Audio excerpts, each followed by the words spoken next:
이슈 투데이. 2023년 새해가 되면 이 정치와 경제 등 많은 변화들이 뒤따릅니다. 이 워싱턴 한면택 특파원과 하나하나 짚어봅니다. 특파원님 안녕하십니까? 네, 안녕하십니까. 워싱턴입니다. 예, 메리 크리스마스입니다, 특파원님. 네, 메리 크리스마스. 네, 지금 우선 이 미국의 한파가 불어닥쳤는데 지금 워싱턴 DC도 굉장히 춥지 않겠습니까? 특파원님 좀 어떻습니까? 네, 오늘 오후부터 기온이 하루 몇 시간 사이에 한 20도 이상 떨어지게 됩니다. 네네. 그래서 이제 화씨로도 한 10도대 또는 20도대면은 영하 한 17도 뭐 이렇게 섭씨로는 그렇게 되거든요. 예. 그럴 정도로 오늘 오후부터는 상당히 쌀쌀해질 것인데 지금 미 전역을 덮치고 있는 그런 그 눈 폭탄은 워싱턴 지역에는 영향을 좀 미치지는 않고 비가 좀 왔습니다. 예. 비가 온 다음에 이제 기온만 많이 떨어져서 빙판길이 될 가능성이 높고요. 화이트 크리스마스는 그래서 되지는 않을 것 같은데 그 위쪽은 뭐 그야말로 2억 명에 달하는 미국인들이 지금 눈 폭풍 또 시베리아 북극 한파 여기에 그 완전히 발목을 잡히고 있는 상황이고요.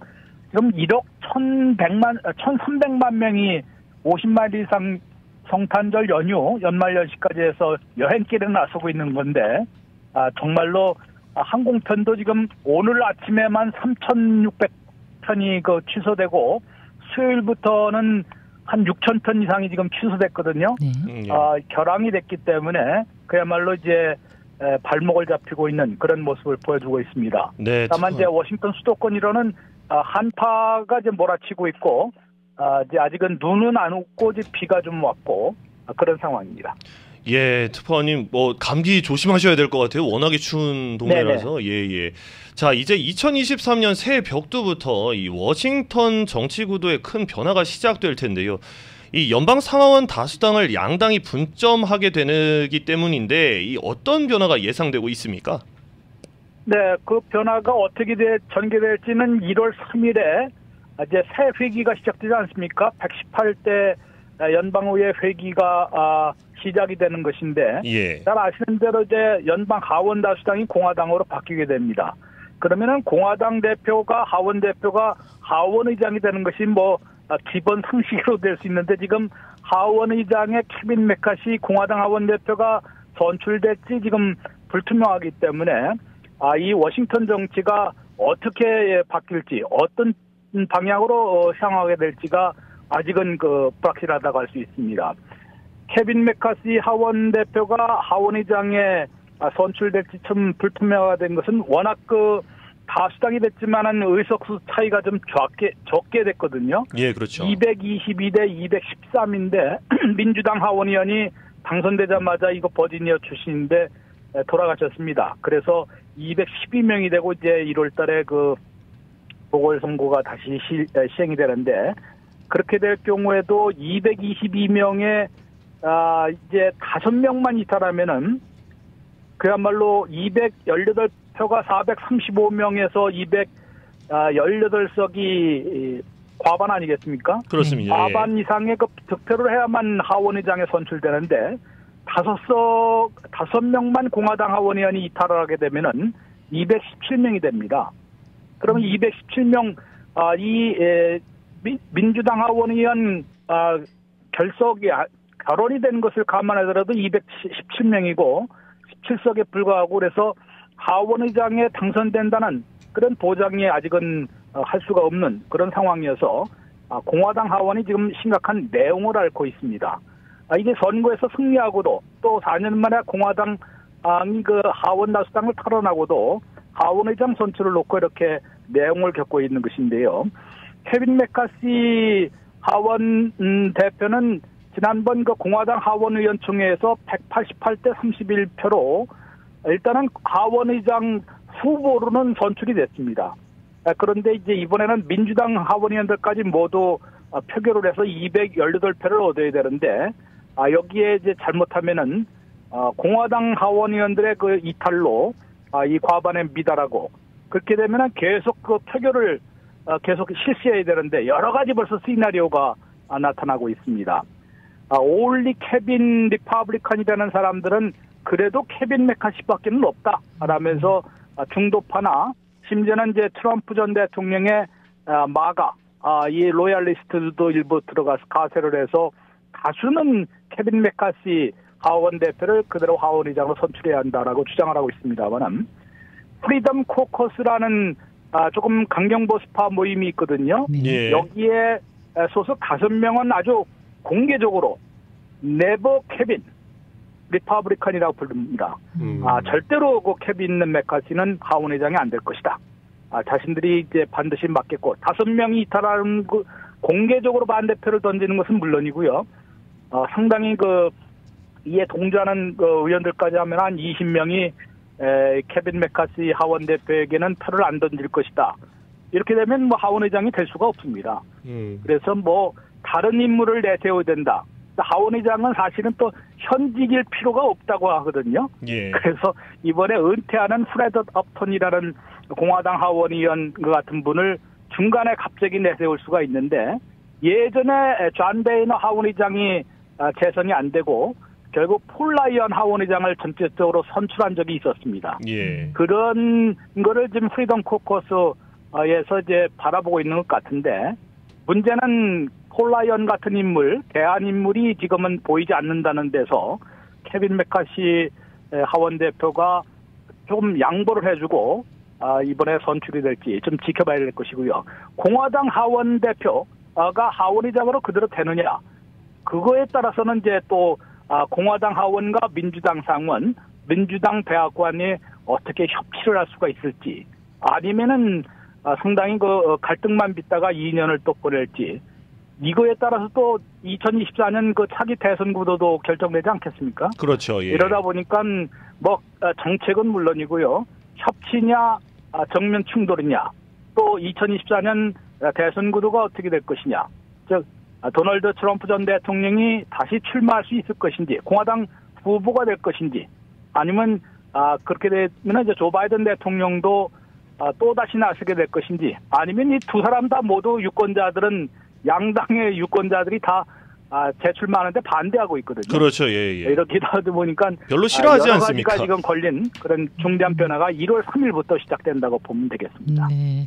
자, 다음은 경제 분야로 가보겠습니다. 새해 2023년에 경제가 연착륙하는 데 성공할 것이냐 아니면 큰 불경기에 빠질 것이냐 판가름이 날 듯하다 이런 의견들이 굉장히 많습니다. 어떻게 펼쳐질 것으로 예상이 됩니까? 네, 아직도 뭐 미국민들을 다수는 불경기를 뭐 피하기 어려울 것이다라 그러는데 예. 말씀하신 대로 대불경기냐 아니면은 조금 가벼운 불경기로 짧게 끝나느냐 네. 이것만 남은 것으로 보입니다만은 오늘 발표된 물가지수 중에서 두 가지 2주 전에 그 CPI가 나왔고 올해는 PC 연준이 이거를 많이 보고 금리 정책을 결정하거든요. 예. PC 물가도 많이 진정이 됐습니다. 10월에는 6.1%였는데 오늘 발표된 것은 11월 PC 물가가 5.5%로 많이 떨어졌습니다. 0.6포인트나 떨어졌기 때문에 이런 추세라면 뭐 물가를 좀 잡는 데 성공할 수 있지 않을까라고 이제 예측을 할 수 있는데요. 당초 내년 물가는 이러한 그 5.5%까지 떨어졌다가 연준이 내년 말에는 3.1%까지 더 내릴 수 있다라고 얘기를 하고 있거든요. 금리를 그만큼 올리면은 그 수요를 냉각시켜서 여러 가지로 이제 물가를 잡을 수 있다라는 자신감을 얘기를 하고 있습니다. 3.1% 또 코어 PC는 3.5%로 내년 말까지 잡을 수 있겠다고 얘기하는데 지금 기준 목표치는 2.0% 매년 2% 올리는 게 물가 안정 목표거든요. 네. 예. 그런데 2024년 말에도 2.5%, 2025년 말에 2.1%로 잡는 것으로 볼 때는 적어도 한 2년은 더 걸릴 것으로 예고를 하고 있는 것입니다. 그만큼 물가는 한번 올라갔다면은 잡기가 매우 어려운 것인데요. 물가를 잡지 못하면은 성장이 다 날아가는 것이고 불경기에 또 빠질 수밖에 없기 때문에 그만큼 물가 동향 그리고 또 이제 워낙 금리를 가파르게 많이 올렸지 않습니까? 그럼에도 이제 물가를 못 잡는다라면 상당히 대불경기에 추락할 수밖에 없는 그런 상황인데요. 그래도 물가 잡기에서 지금 주택시장 냉각됐고 소비 지출도 좀 냉각을 시켜서 한 가지 남은 게 지금 있습니다. 다음 타겟은 고용입니다. 고용시장이 너무 아직도 타이트하기 때문에 임금 상승이 계속되고 있거든요. 예. 그렇게 되면은 고용주들이 임금 상승, 고용 비용을 상승하게 되면은 물가를 가격을 높일 수가 있습니다. 그게 또 이제 물가 상승으로 이어지기 때문에 여기를 아마 통제하는 데 더 초점을 맞출 것이고요. 그렇게 되면은 금리를 계속 앞으로도 내년 상반기에 0.75포인트를 더 올려서 5.1%까지 올리겠다고 이미 예고를 해놓고 있습니다. 네. 5.1% 평균이면은 내년 봄에는 5% 내지 5.25%까지 금리를 더 올리겠다는 얘기고요. 그런 다음은 수개월 동안은 아마 그 금리를 그대로 유지할 것으로 예상을 하고 있습니다. 그러면은 이제 경제 성장률도 내년에 올해도 0.5%, 내년에도 0.5%, 0%의 그 성장률에 그칠 것이고요. 문제는 실업률입니다. 실업률이 내년에는 4.6%까지, 지금 현재 3.7%거든요. 예. 4.6%까지 올라가기 때문에 상당수 그 실직 인구가 생겨날 수 있다는 그런 경고가 나오고 있는 것인데, 이게 의도된 그 실직인데, 실직자가 이렇게 많이 나오면 또 소비도 더 위축이 되지 않겠습니까? 그렇죠. 그렇게 되면 이제 경기가 더 침체될 수가 있는 것인데, 요거를 잘 컨트롤을 잘 해야 됩니다. 4.6%까지 올라가면은 일자리를 잃는 사람들이 많지만은 그래도 예전 불경기 때는 막 10%까지 올라갔거든요. 예. 그런 사태만 피하면은 그래도 소프트 랜딩도 가능은 하다. 지금은 막 그 경계선에 와 있는 것 같습니다. 문턱. 그 자칫하면은 추락할 수도 있고 아니면은 또 가까스로 변할 수도 있고. 네네. 그래서 뭐 누구도 장담은 못합니다만은 그래도 소프트 랜딩으로 끝나기를 성공하기를 지금 기대해볼 수 있는 것 같습니다. 참 한 사람의 주민으로서 암담한 소식인데 예, 다음 소식입니다. 이 미국민들을 위한 정책들도 상당히 바뀔 것으로 예상이 되고 있는데 어떤 내용입니까? 네, 뭐 지금 오늘 연간 예산안이 최종 확정 승인이 될 텐데요. 하원에서 어제 이제 상원에서 승인된 그런 그 연간 예산안에 보면은 이제 후스탬프를 비롯한 저소득층에 대한 식품 지원 예산이 대폭 증액됐습니다. 예. 134억 달러. 또 어린이 영양 지원 프로그램은 285억 달러. 임산부 영유아 영양 지원은 60억 달러를 더 지원키로 했고요. 또 노인 아파트나 장애인 아파트, 섹션 8 바우처를 통한 렌트비 지원 등 주거 지원에 1,435억 달러가 배정이 돼서 상당히 그래도 민주당이 아직은 입김을 좀 불어넣고 있는 그런 분위기를 보여주고 있습니다. 또 어제 저소득층 대학 학비 무상보조가 펠그란트 아닙니까? 네. 펠그란트의 맥시멈이 새해도 500달러가 더 올라서 7,395달러. 새해라고 그러지만 이제 내년 9월부터 신입생부터 적용이 되는 것인데요. 현재가 6,895달러인데 7,395달러로 500달러가 더 오르게 됩니다. 또 어제 전해드린 대로 이제 은퇴저축 프로그램이 획기적으로 바뀌는 그런 7가지 변화를 담은 법안이 옴니버스 법안으로 이제 연간 예산안에 포함돼서 확정이 됐거든요. 네. 이런 것을 보면은 당장 뭐 내년부터 오르는 것은 이제 은퇴저축에 의무적으로 인출해야 하는 시작을 하는 그런 시기가 있는데요. 현재는 72세인데 73세로 좀 더 올라가게 되고요.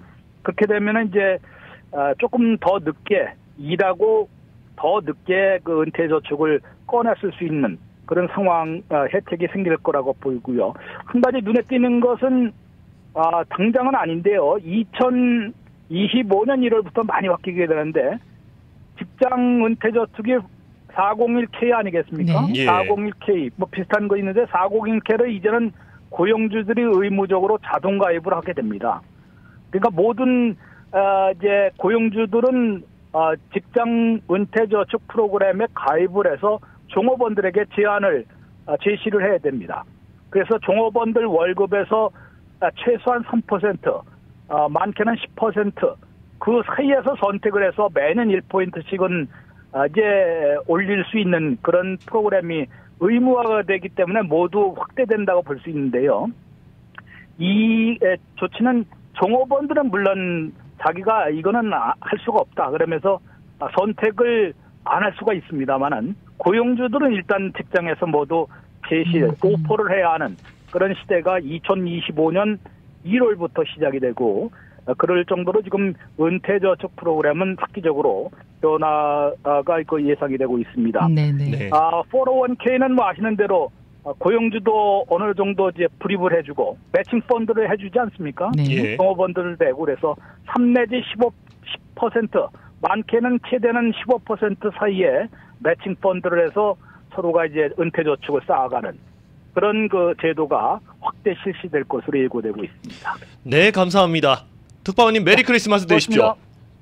네, 메리 크리스마스입니다. 네, 워싱턴에서 한면택 특파원이었습니다.